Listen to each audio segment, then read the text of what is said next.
pour qui l'ignore, que le sionisme, je reviendrai en détail sur tout ce que je dis aujourd'hui, je rappelle que le sionisme moderne apparaît vers le milieu du 19e siècle.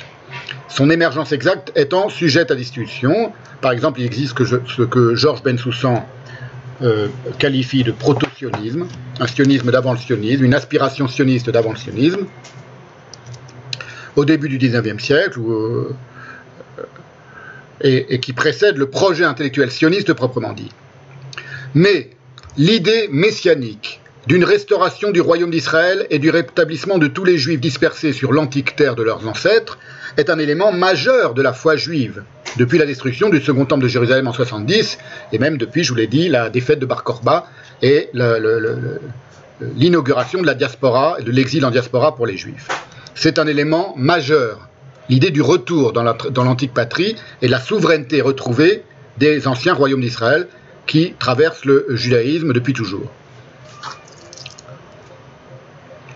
Alors c'est ce que savent tous les adeptes de la musique disco des années 70 qui connaissent par cœur un tube du groupe Chic qui s'intitulait sur les rives by the rivers of Babylon. Je vous en mets pas pour des raisons de droit d'auteur, etc. Je vous en mets pas un extrait, mais vous avez tous ceux qui ont plus de 40 ans ou 50 ans ont ce tube disco en tête. Eh bien, c'est tiré, figurez-vous, d'un psaume de la Bible, le psaume 137, qui est d'une certaine manière la déclaration de foi sioniste juive dans la Bible, le psaume 137, dont le texte est le suivant. En hébreu, les premiers mots du psaume disent « Al Naharot Bavel Sham Yashavnu Gam Bachinu Bezachrenu et Tzion » Sur les bords des fleuves de Babylone, nous étions assis et nous pleurions en nous souvenant de Sion. Et le psaume 137 continue. Je vous en mets une belle image d'un psautier en latin. Pendant que je vous le lis.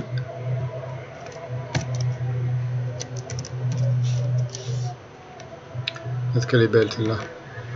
Est-ce qu'elle est de bonne qualité? Oui, ça va. Sur les bords des fleuves de Babylone, Al-Naharot, c'est donc un pluriel, les fleuves de Babylone, nous étions assis, Sham Yashavnu, Gam Bachinu, et nous pleurions aussi, en hébreu, en nous souvenant, Bezachrenu, Zikaron, le souvenir, le mot hébreu, c'est un mot très important parce que c'est un mot qui est réutilisé, par exemple, pour le jour du souvenir de la Shoah en Israël. Donc c'est une notion religieuse juive millénaire et très profonde et très importante, en nous souvenant de Sion, de Sion. Au saule de la contrée, continue le psaume 137, nous avions suspendu nos harpes. Là, nos vainqueurs nous demandaient des chants et nos oppresseurs de la joie. Chantez-vous quelques-uns des cantiques de Sion. Chantez-nous, pardon, quelques-uns des cantiques de Sion. Comment chanterions-nous les cantiques de l'Éternel sur une terre étrangère, répondent les Juifs. Si je t'oublie, Jérusalem, que ma droite m'oublie, que ma langue s'attache à mon palais, si je ne me souviens de toi, si je ne fais de Jérusalem le principal sujet de ma joie, Éternel, souviens-toi des enfants d'Édom, qui dans la journée de Jérusalem disaient « Rasez, rasez jusqu'à ses fondements ». Fille de Babylone, la dévastée, heureux qui te rend la pareille, le mal que tu nous as fait, heureux qui saisit tes enfants et les écrase sur le roc. Voilà, l'image que je vous montre, c'est le psaume 137 dans le psautier de Saint-Alban, et il date du XIIIe siècle.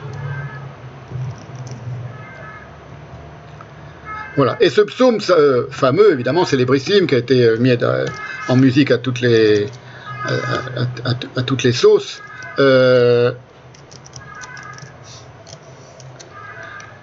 il est directement l'inspirateur de l'hymne sioniste. Il y a un hymne sioniste qui précède d'ailleurs la création de l'État d'Israël, qui est aujourd'hui l'hymne israélien, qui s'appelle la Tikva, l'espoir.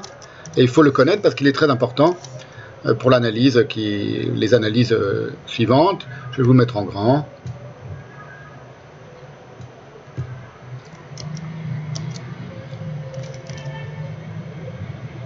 Voilà, c'était un chant populaire sioniste qui va devenir très naturellement l'hymne d'Israël à la création d'Israël, le 14 mai 48, qui s'appelle Hatikva, l'espoir, qui est écrit en hébreu en 1878 par un juif ukrainien, Naftali Herz Humbert, sous le nom d'ailleurs Notre Espoir, Tikvatenu. notre espoir. Et voilà ce que dit ce texte, vous l'avez sous les yeux. Tant qu'au fond du cœur vibrera l'âme juive, et tourné vers l'Orient un œil sur Sion observe, notre espoir n'est pas encore perdu, l'espérance bimillénaire d'être un peuple libre sur notre terre, le pays de Sion et de Jérusalem. Voilà. Ça, c'est l'hymne israélien. Et pour un juif, il y a une cohérence incontestable entre la mélancolie davidique plurimillénaire qui s'exprime dans le psaume 137 et l'utopie romantique sioniste telle qu'elle apparaît sous une forme politique moderne au XIXe siècle.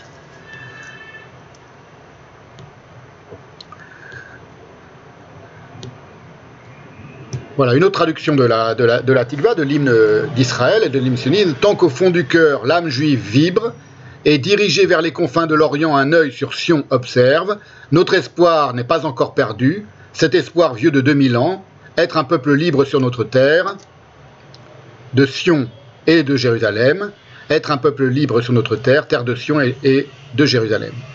Voilà. Je vous mets pas les hymnes parce qu'il y a toujours des problèmes avec Google, avec YouTube, de droits d'auteur, donc j'en ai marre d'avoir des problèmes avec eux, donc je mets